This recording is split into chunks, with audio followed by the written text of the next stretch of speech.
When people talk about progressive rock, one name almost always appears near the top of the conversation: Rush.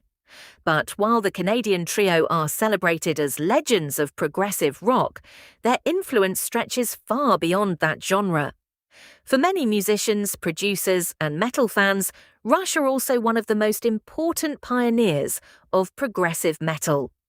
Long before bands such as Dream Theater, Tool, Meshuggah, Opeth, or Tesseract became household names, Rush had already demonstrated that heavy music could be intelligent, technically demanding, and emotionally powerful all at the same time.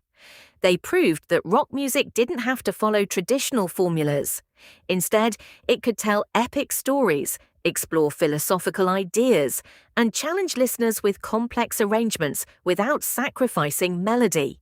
Their influence can still be heard today in countless modern bands, making Rush one of the most important groups in the history of heavy music. The story began in Toronto, Canada in 1968. A young guitarist named AlexLifeson formed a band with bassist Jeff Jones and drummer John Rutsey. Not long afterwards, Jones left and was replaced by Alex's close school friend, GeddyLee.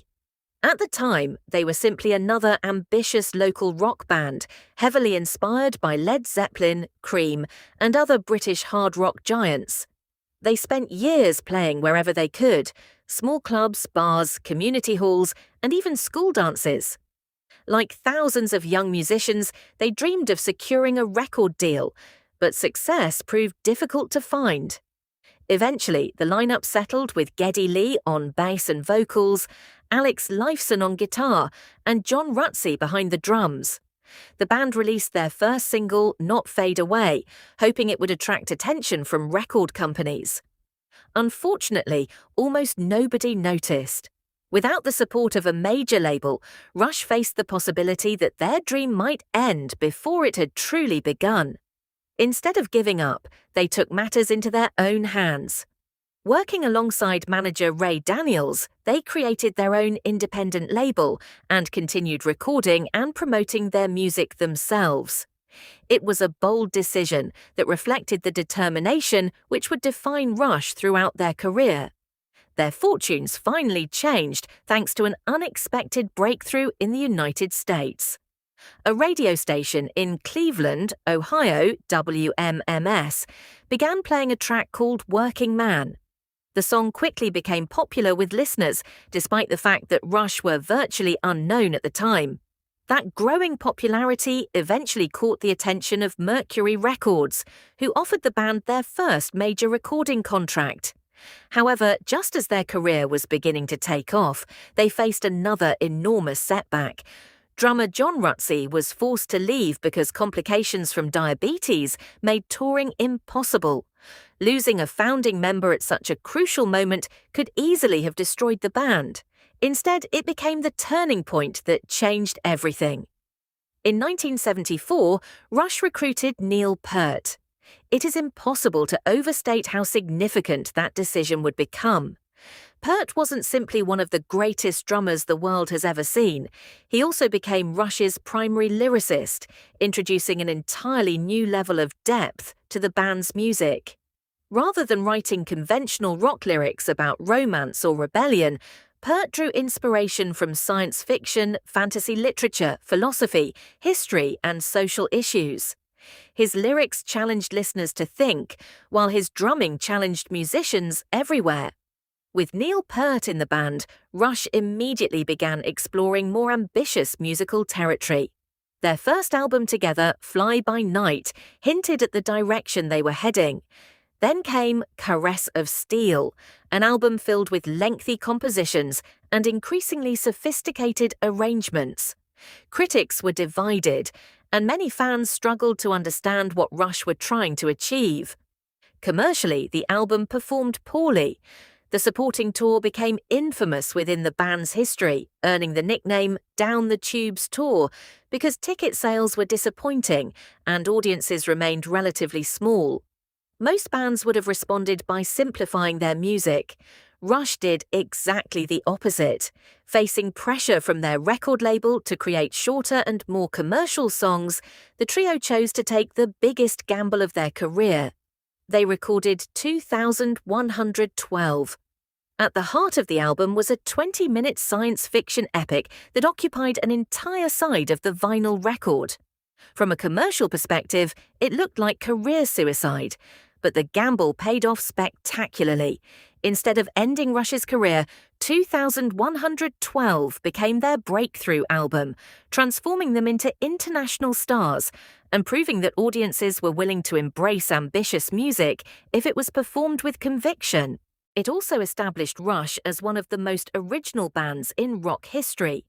From there, the creative momentum only grew stronger. Albums such as A Farewell to Kings, Hemispheres, Permanent Waves, and especially Moving Pictures elevated Rush to legendary status. During this remarkable period, the band achieved something very few artists have ever managed. They balanced extraordinary technical musicianship with songs that remained memorable, emotional, and accessible. Tracks such as Tom Sawyer, YYZ, Limelight, and Red Barchetta continue to inspire musicians decades after their release. Many progressive metal guitarists, bassists, and drummers still study these recordings today. By the early 1980s, however, Rush once again refused to repeat themselves. Instead of continuing with the same sound that had brought them worldwide success, they embraced synthesizers, electronic textures, and new recording technologies. Albums including Signals, Grace Under Pressure, Power Windows, and Hold Your Fire divided opinion among fans. Some loved the band's willingness to evolve, others missed the heavier guitar-driven sound. Rush accepted those reactions because artistic growth had always been more important than pleasing everyone. Then, towards the end of the 1980s and into the early 1990s, they shifted direction once again. With albums like Presto and Roll the Bones, guitars became more prominent, creating another fresh chapter in the band's constantly evolving sound. Perhaps the most remarkable aspect of Rush's career is that they never allowed themselves to become trapped by expectations. Every album represented another opportunity to experiment. Every tour became another chance to challenge themselves. Sadly, life eventually delivered a far more difficult challenge. During the late 1990s, Neil Peart experienced unimaginable personal tragedy. Within a short period, he lost both his daughter and his wife. Devastated by grief, Peart stepped away from music completely. Rush entered an extended hiatus, and many believed the band had quietly come to an end. Fortunately, that wasn't the final chapter. After years away, Neil slowly rebuilt his life, and Rush reunited to record Vapor Trails in 2002. The comeback demonstrated that the chemistry between GeddyLee, AlexLifeson, and Neil Peart remained as powerful as ever. They later released Snakes and Arrows and Clockwork Angels, proving they still possessed the creativity and ambition that had defined them since the 1970s. For decades, Rush had been known as one of rock's most private bands. Unlike many legendary groups, they rarely courted controversy or sought media attention.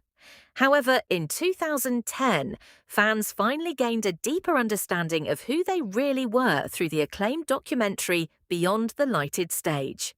The film revealed not only 3 exceptional musicians, but also 3 lifelong friends, whose mutual respect had become the foundation of their success.